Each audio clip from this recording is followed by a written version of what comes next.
Guys, just ignore the words that you hear when I go quiet. Because it's been about to kill my hammer today. Anyway,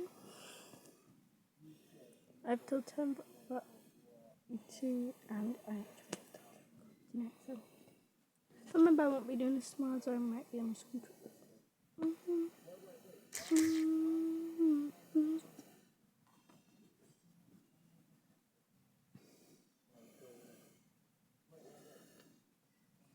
Then one day something happened to make sure Bootram's position even more secure. Hey Bootram, Monkey stroked his pocky hands on his apron and benching over his new assistant. How's the bath? You make some new rock cakes you were telling me about, hey? William gave Bootram a heavy pat on the back. Zift a scream and busted off, wiggling his hand. Bootram's heart shrank. Whatever had possessed him to brag to William that it could make rock cakes. He had convincingly optimised the part about trolls finding them indecisible. If even trolls hated rock cakes, how would humans feel about them? But there was no avoiding it. He had to try. He looked around the kitchen anxiously, but there didn't seem to be any grit available. Then Mootram spotted a heap of bags in the corner, filled with the flour that Lumen used to make his pastries and pizza bags. He tried to use that instead. When the troll pulled the baking tray from Lumen's oven sometime later and poked a cake with a huge and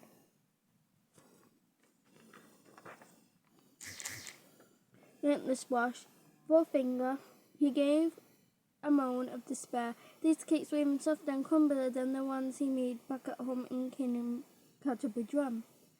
Lucian would throw them in his face, tell him he was a fraud, and sack him.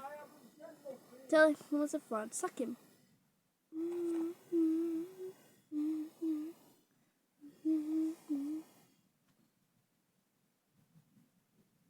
At that moment, Bisson busted back in, accompanied by Freya. Hey there, tough guy, said the bugger presently. I just came by to see how you're doing.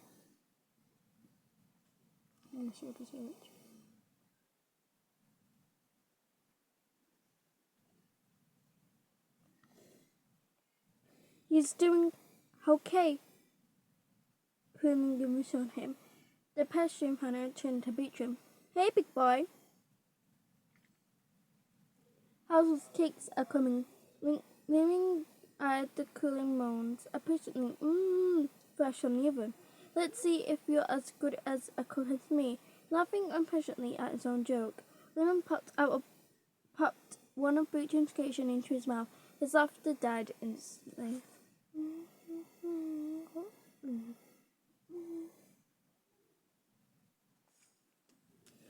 Bootram shut his eyes. After a while, when nothing happened, he opened them again.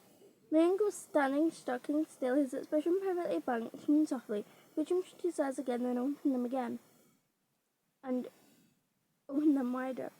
A look of dreamy contentment was spreading over Lemming's empty features. His eyes held the look of a person who had beheld strange wonders. His lips curved into a blissful smile. That's actually quite good, because the trolls in the page obviously like the cakes. Wordlessly, he held out the baking tray to Freya, who reached for a cake, sniffed it suspiciously, and took a mouthful. The hard-bitten private investigator closed his eyes. He remarked. Look at it. I explained.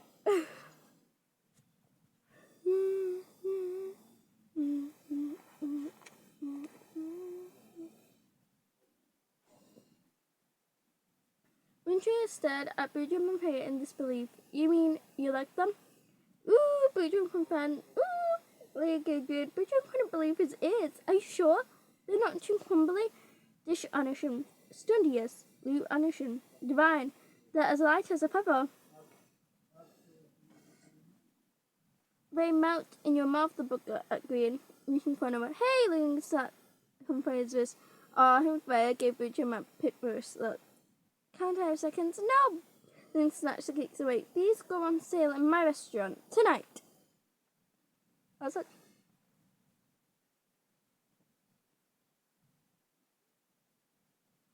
And to Bertram's astonishment, his rock cakes proved to be an sensation among the clinicians of the pizza place. Soon, Bertram was working overtime. Ling was ordering in extra flour, and the watermeal provided by Channing's Trickle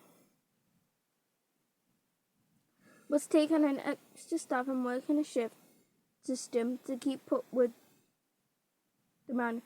Junior and Wood citizens from night to cave were coming for the new university.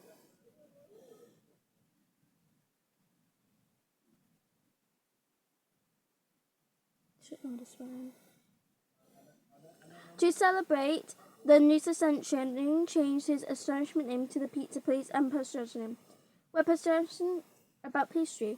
But there was also a downside to Bertram's new career. Come out, Bertram poked the long handle of the bread paddle into the furnaces of the oven.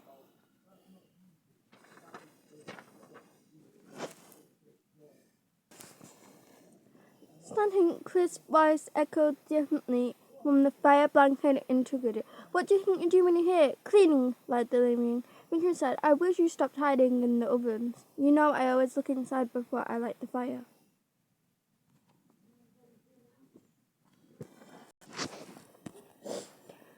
Bertram said, I wish you stopped hiding in the ovens. You know I always look inside before I light the fire. You might forget, said Bertram in English tone. I've got a dozen double batches to bake today. Will you come out? No.